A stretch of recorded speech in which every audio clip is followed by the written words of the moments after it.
Hello, everybody, and welcome to That's Right, Dan, another edition of the Wrap-Up, the 92nd. One great year, let me tell you, 92. The edition of the Wrap-Up, Dan. As always, it's a pleasure to have you sitting just one hop, skip, and a jump away. Yeah, thank you again for having me for the Always. 92nd time. You know, you were once a sports blogger. Yes. Now, you're a sports talker. There we go. Live in Moved. Shelby Township, a great place to live, work, and play, you know, and to talk sports. Yep. That's what we're here for. Red Wings topping our show. Are they donezo? Are they inzo? What's wrong with this team? Do they buy? Do they sell? Dan, tell me everything. Well, I thought they had a very good weekend ending. Well, this weekend was terrific. They just a completely different team that we're used to seeing. Obviously, the game in Pittsburgh was just it was a highlight reel of goals, hits, just dedication. Anytime you beat Pittsburgh, especially in their own rink, is fantastic. I think a lot of us are still sour about that 0-9 loss, but we don't really talk about that anymore. Whoa. Yeah. In peace. So that was nice. It was kind of cool to get Sidney Crosby to cool down from his 1,000 game point. He did score, though. He did score, unfortunately, but He did two-hand mantha across the arms. Yeah. Oh yeah, but That was Bush League. It's Sid the Kid, so you can give him a little pass. But no, that was a great weekend for the Wings, and then coming in Tuesday, yeah. they played the Islanders, and it wasn't so great. So it's they have that to think about for the next week off. They're so streaky, and the bye week is something new this year. Teams are not doing well. It's the new collective bargaining agreement where teams get 7 days off from hockey activities to do whatever they want. It's something they're trying to do to rest players, to cut down on injuries, and something that the players and the owners both agreed to want. And the Red Wings are happening now. Teams coming off of their bye week, however, are just 5-13-4. So the Red Wings don't per se have good numbers to look forward to coming back. And it's not going to get easier because they go on a 10-day road trip after that, starting with Western Canada, Vancouver, Calgary, and then at the Edmonton Oilers. It's not going to be easy, and it's to me, they're done. Yeah. Like dinner, donezo. Yeah. And do you get as frustrated with fans? And I use that loosely. Well, if they don't make the playoffs, well, we got a better draft spot, and we can do better, in the postseason. It drives me nuts. It's like you're cheering for your team to fail. I hate that. You still want to win. Yes. Like you were saying, I think it's a cop-out. Mm-hmm. Is that where you were going with that? Right. Yeah, it is. Mm-hmm. And these fans, like you quoted, they need to tank. There's no one in the draft like an Austin Matthews or a Patrick Laine or a Connor McDavid who is there to tank for. And let's be honest, even if you lose out, the Colorado Avalanche are still going to be worse than you. They only have 34 points this year. They've won 11 games. They're terrible. So no matter what you do, don't get me wrong, it is a draft lottery. And then you also have Vegas coming in who's going to get a top 3 pick. It's just, don't tank. The difference from being the 8th seed in the Eastern Conference to missing the playoffs by 3 or 4 spots is 3 or 4 draft picks. Who cares? Sell the team, but realistically, who are you going to sell? Who do you want to build this team around? Right. Do you want to build around Peter Mrazek? I think so. He had a great weekend. He's catching his groove. He is still the goalie of the future. But what do you do with Jimmy Howard? Right. Where does Jared Coro go? What happens next? Yeah, it's funny that we're saying that because I was thinking of you when the last night's goal, or depending when you watched Thinking of me last night, huh? Yeah. That's real sweet. With Mrazek's feed right down the middle of the ice Oh, as they he went cost him behind the the net. first goal. Very reminiscent of Chris Osgood, who I'm sure can appreciate those types of incidents. But yeah, I have to agree with you with building around Mrazek. But I think it's time, and you and I have said this a bunch of times. The youth movement. We got to go with the youth movement. We have plenty of youth to work around. There's some good talent out there. But then again, when you got big names like Claude Giroux up for the trading block, you got Del Zotto from Philly also. It's a pretty solid defenseman. Where do you want to go with that? So I do like the youth movement.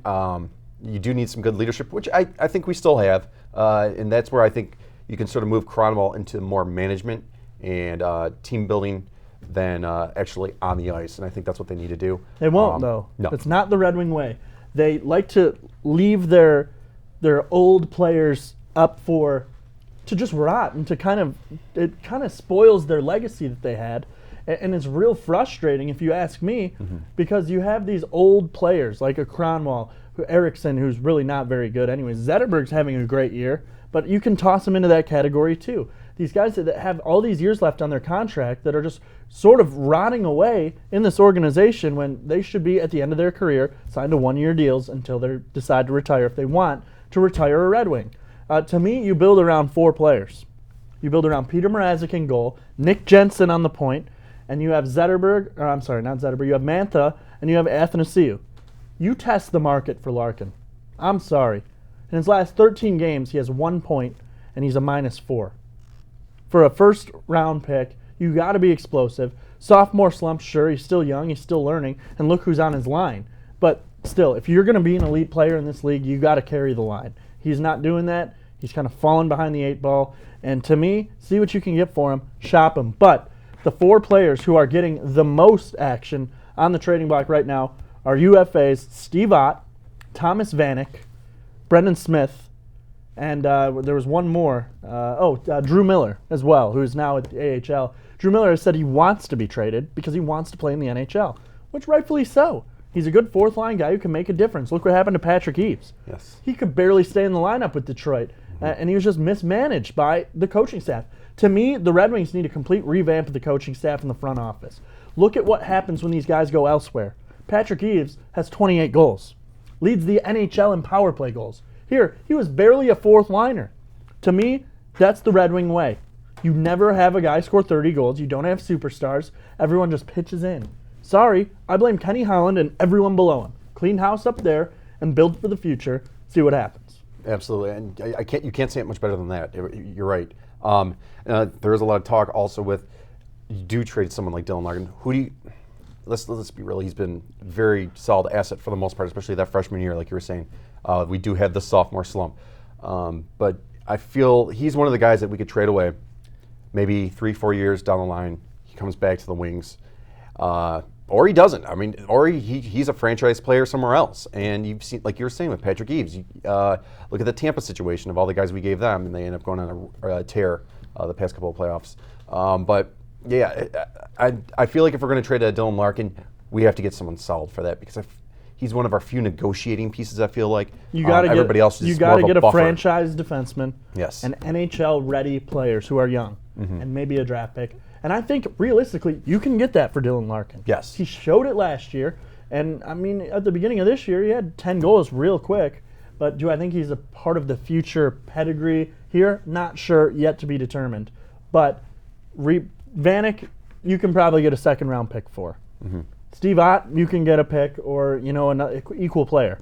As far as Drew Miller, not sure. You might have to package him with something. But get a 3-team deal going. I don't know. It's going to be an interesting trade deadline in the NHL for sure, with a lot of teams still in the mix, and they have to decide in this next week before the trade deadline on March 1st. Are we buying or are we selling or are we going to stay pat? I think the Red Wings are going to sell against everything they've done in the past of staying pat. I don't know. I don't know what I want them to do. I hope they can get something out of this lost season. Perfect. Lost season indeed. And they have to make a definite change. You go like you have quiet into the night. They have these past couple of seasons. Then you're obviously going to hear some real uproar, especially with this new season coming up. You're going to need some huge franchise guys.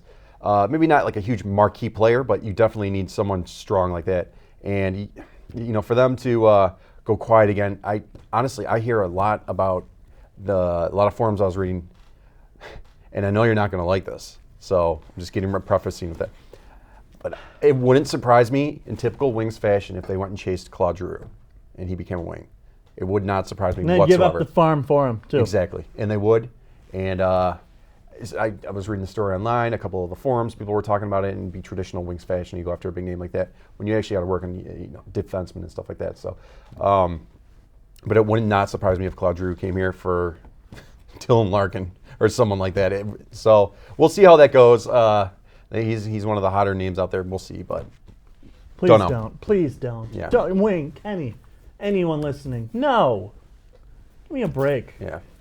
But this team needs to sell, and they need to just burn. Not literally. I just mean burn the pieces. Make something happen. Give people something to be excited about. And right now, it's not much. Yeah. You got the new arena, but that's about it. Yeah. The product inside of it, including the opening act Kid Rock, is very suspect. Not to mention, I don't even think that the arena is going to be ready in time. I have a source that works within the electrical side of that, and they said they are about 3 months behind. Wow. And they're rushing to put things together. So they're kind of cutting corners, i.e. Joe Louis Arena, they cut corners and left out a press box. So Yeah. what are they going to leave out of LCA? I think this was all rushed, all hype. We'll see. Now, has it been confirmed yet with your source or who, what have you? Are the Pistons actually signed to play there? Because from what I was hearing, that they weren't signed to play there. It was a negotiation and happening. turmoil. It is happening. Done deal. It's Signed, done sealed, deal. Okay. deliver. I'm yours. All right. Yeah. Here I am. Signed, sealed, deliver. Pistons. All-Star games. Which ones are good? Which ones are bad? What are the rules? What do you hate about them? Because the NBA All-Star game happened over the weekend. It did. That's right. I did not watch at all. I despise the NBA. Been very clear about that. Should All-Star games go away? In my opinion, yes, absolutely. Bye. I hate them. It's Yeah. boring. Look at the NFL Pro Bowl. They don't The even what? touch each other. Right. NHL, that's been interesting since they moved it to 3-on-3. Major League Baseball, thankfully, is getting rid of home field advantage in the World Series being decided on the All-Star game outcome, because that's stupid. That's an exciting one, I guess. The NBA All-Star game, no one plays defense. They go around, everyone's so buddy-buddy. Oh, we're rivals, but we're boys now, homie. Let's do it. No. This is stupid. Yeah. We want you to be hated rivals. Don't show me the person side of you. It's sports. It's not, good housekeeping. I mean, let's be honest. All right? Yeah. What's your favorite dinosaur? Velociraptor. Right. Yeah. No one says Triceratops. I mean, if you were a girl, who would you like? John Stamos. Favorite magazine? Good Housekeeping. Do you want to go do karate in the garage? Yep. Yes. Did we just become best friends? Yep. Yeah. All right. All-Star games, however, don't make best friends. They make me want to have no friends involved in All-Star games. Outright them all. What was the final score? Like 212 to 192 or something? Right. Cry me a river, people. This is not entertainment. Basketball, boop, boop, squeak, squeak, bounces. Oh my God. Oh, whoa. Goodness. That was Somewhere bad. else with that. Down the wrong pipe. Yeah, that's how much I don't like basketball. I'm Yeah. getting choked up about it. Yeah. You just got to roll with it, Right. When you're handed a faulty windpipe for the time, just wing it. Red wing it. Dan, There you take go. it away. Let me catch my breath. What I like what you said. There's two things. One is, especially with hockey, you don't like seeing those rivals, mucking it up on the bench, or, we don't. All right, for the last time, don't bring your kids to an All-Star game. What did they do to get here? I know Daddy is probably one of the best defensemen in the league, whatever, or the best left wing in the league. But we don't need to see your kid, especially at the skills competition. Just leave it out, all right? If Junior wants to play in an All-Star game, give him 12 years, 16 years, and maybe he'll get there eventually. I would like to see the All-Star game put in, yes, 2 teams, we'll keep the same, and just make it a skills competition. Whatever team has the best, the most points at the end of the skills competition, that's who's going to win. As far as the game itself, it's a joke. Pretty much any sport. Hockey started to get it right, but I still feel like it doesn't really have that lackluster. But with that being said, going back to them mucking it up on the benches and stuff like that, early on when you and I were growing up, the enforcers didn't make it to the All-Star game. Maybe once in a while you'll get a big guy, but for the most part it was just the talent. But now with the more softer side of hockey coming on, you're not going to have those rivalries, and it's just going to be what you see now. And unfortunately, when the sport gets softer, it's the players, and obviously the rivalries die too. What's the worst All-Star game? Probably football. Yep. Basketball. Basketball's, second. yep, I agree. Then baseball, then hockey. Yeah. And at least you have basketball, hockey, I like- baseball, the skills competition. I like the home run derby. I Yes. love the celebrity softball game. That's fun to me. And you know what? What do even- they have in football? It's a vacation. Yeah. And you don't even have the best players in the league playing. Mm-hmm. The 2 Super Bowl teams do not play. Right. And you know what? They're even losing me with the home run derby. the feel like same there's every way year. too many commercials. And it's the same.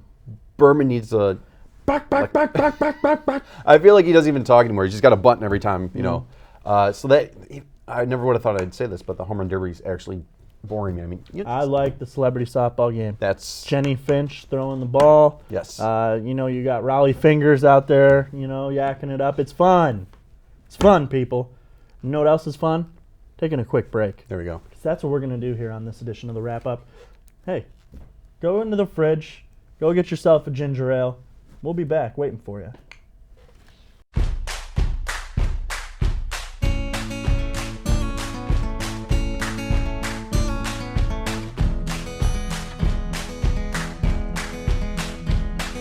If ever there's a reason to be swept up in the season of the falling rains, and if the days grew shorter and the darkness drew its order from the autumn gray,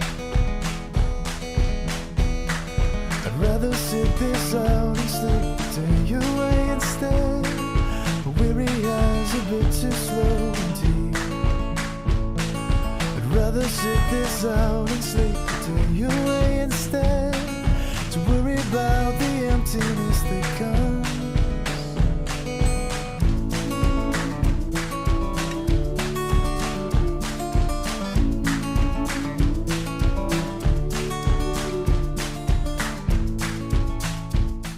Why are we unique?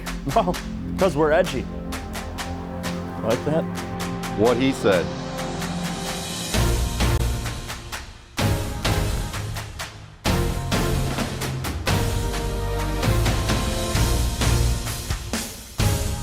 The Wrap Up with Nick Buckler and Dan Myers. Weekdays at 4:30. Hey, happy day. How are we? That's right. How's that ginger ale tasting? Good? Yeah, I thought so. Pistons, basketball. Don't tune out, folks. Don't tune out. Bouncing, squeaking, trade deadlines. Pistons sitting at the 8th spot. Will they get in? What will happen? They've been shopping Andre Drummond, Reggie Jackson. What's going to happen with this team? Yeah, I want to say they're going to get in. I like the fact that they're shopping Drummond and I Jackson. love it a lot. I really do. It's so embarrassing. Yes, they've got talent, but for what you're paying them, the talent level isn't there. Yes, hopefully we can get something with them. Real, change around the organization and get something better. I feel like you listen to a lot of Pistons fans, especially the diehards. A lot of them say he's almost a cancer to the team. He's not the best, so if they could get someone that can turn this organization around, or the team around, excuse me, because, SVG, he's a terrific coach, and, if he can't coach them. No one can. Right. He can't do it. No one can. Yeah. SVG. What What do we call him? The hog? Yeah. The hedger? Yes. Hedgy hedge? Honestly, I'm not really sure what the market's like for the NBA right now. It's sort of lost touch with that. Big trade, though, last week. DeMarcus Cousins, as they call him, Boogie. Yeah. Boogieing out of Sacramento. He's been traded to the New Orleans Pelicans. So now the two big men, they got the brow and the boog. Yep. The unibrow, Anthony Davis and Boogie Cousins. Let me paint you through this. If you know anything about basketball, you would think this might be a head scratcher. They traded him for a bunch of nobodies and a draft pick. When the Pistons offered for DeMarcus Cousins, Andre Drummond for Cousins straight up, and Sacramento said no. And now they get a pile of garbage, a deflated basketball, and a second round pick. I'm scratching my head. I saw a funny meme about the Sacramento Kings that I can't share on air, but it's pretty funny. Look it up if you want to. Just type in Kings logo after trade. It'll come up. You'll LOL, folks. If you have a little sense of the old humorist, you'll laugh. Anyways, being said, New Orleans put themselves into contention. They have some work to do to get in. Pistons, 8 seed. They have a 58% chance of making the playoffs, according to the basketball writers or whoever. I saw a chart from NBA.com. So who knows what they can do. They still have a great chance of getting a 6 seed. It'll be interesting to see how it plays out, but do I want them to get in? Of course. I root for the team. I just really don't like the sport, but I'll be the first to hop on that bandwagon if they get hot, get down the stretch, and it's exciting to watch again. It was exciting when it was Chauncey Billups, Ben Wallace, Rasheed, Tayshaun, Rip, You know, McDyess coming off the bench. You had Darko, and you knew you were up by 30 when he was getting in. Right. Like, The it's game was a fun, lock. you know. Duncan Darvin Ham, Eldon Shrek Campbell. You know, you had these guys. Dale Davis. I mean, this was fun. Mike James, Lindsey Hunter. Yep. I could keep going, homie. Don't forget about Carlos Delfino. Duke's favorite boy, Grant Hill. Okay. That was when they sucked, Dan. Yeah, but they had those awesome jerseys, and just the colorway was, I think that's when they had it right. They didn't suck that bad. I mean, That was like the Cliff Robinson, Scoreless Corliss Williamson, Zelko Rabracha. Yeah, man, that was fun. Or John Barry. what was his name? Mills? Terry Mills? Yeah, you're past my time. Yeah, that's right. You guys know what I'm talking about. I was just a wee lad in those days. Anyways, moving on before we bore the people more than we already have with basketball talk. Baseball, spring training, pitchers and catchers. Baseball is back, my friends. Lakeland, they revamped Joker Marchant Stadium. The commissioner, the commish as we call him, was there. He loves it. Loves the Tigers, loves the place. Do you love the Tigers? How are they going to do this year? What's happening? Baseball, crack of the bat, just around the corner. Yeah, I mean, you know, regardless of how the team went out last year, every time the new season starts up, you know summer's on the way. It's just it's an exciting part of the year. Hopefully it'll be a little warmer this year than it has been in years past for opening day. How are they looking? I don't know. I feel like we say this every year. It's too early to tell. The fact that Alex Vila's back is surprising to me too. You're a good high school friend. Yeah, for a little bit. They were De La Salle, what were you guys called? Checkers or something? The Pilots. The Pilots. You were So, piloting shout that out. plane straight into the ground. Yeah, no, it was a good time. But it is nice that baseball's back. You know, summer's right around the corner. But that's really as far as excited I'm going to get. Over under, JV wins this year, 15. Let's play devil's advocate and go over. I'm going to go over as well. Over under home runs, Miguel Cabrera, 30. I'm going Ooh. under. Yeah, I think that's a safe bet. Yep. I'm just winging it right here. Over under saves for K-Rod, 28. Let's go under. Yeah. Under, eh? I I don't know. don't have confidence. I don't really either. I don't even know if he'll be the closer come the end of the year. And again, they still have Mark Lowe under contract. They have Shane Green. They have Rondon, who's looking good. They have their whole bullpen intact from what it was last year. And it was a question mark last year. Justin Wilson, Alex Wilson, those guys are all here. The only question mark is center field. They brought Omar Infante back, who's going to platoon for that or hope for it. They got Roman. They have Tyler Collins. They have Mickey Matuk, who they picked up.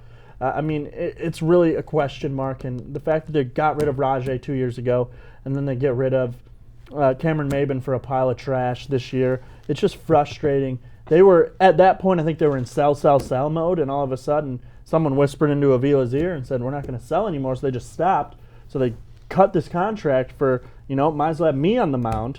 It made no sense at that time. Anthony Goes was placed on waivers. He cleared. Now he's going to compete for the center field job. Riddle me that. You know what? I'm frustrated. Let's not talk about this anymore. That's a good way to send it off. Yep. We're going to send it off where if you want to go to look at the Tigers roster and tell us what you think, do it. If not, don't. And we'll be back here to complain about it next week. Dan Myers, Nick Buckler saying see ya.